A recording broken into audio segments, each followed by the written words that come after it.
Hello everybody and welcome back to another video.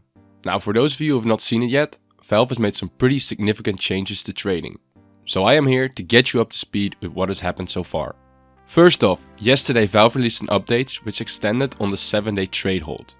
Now you can still trade your items after 7 days of them being in your inventory, but they won't be visible to other people for 3 more additional days on top of that. So a total of 10 days. Now people have rumored that this has to do with some gambling side action at the major, but the most likely explanation is that it's an anti-scam matter, as we can see a lot of scams happening recently, as I also pointed out in my other videos. So what's the effect of the changes? Well, let's say you purchase or open a skin, and after 7 days you can sell it on any marketplace. Now normally you would be bombarded in the meantime with scammers trying to scam you for that item, adding you, making you friends, sending you links, stuff like that. Now that they cannot see it, well, it will be harder for them to target you, right? So you can just sell it in those 3 extra days on any marketplace.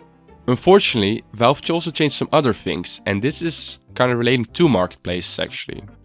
Now they also made changes to the functionality of the API key, which I explained in the previous video, which leads to a disruption of peer-to-peer trading. Peer-to-peer trading is what is meant when there's trading sites where you buy your item, for example buff, but you directly trade with the Steam account of the seller, so with no bots in between.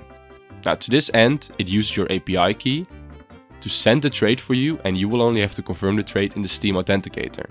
Additionally, this API key means they could see your trade history and pending trades. That means the ways that sites used to check whether a trade was confirmed before adding your balance has now been compromised because those functionalities have been removed, as well as just checking your inventory in general.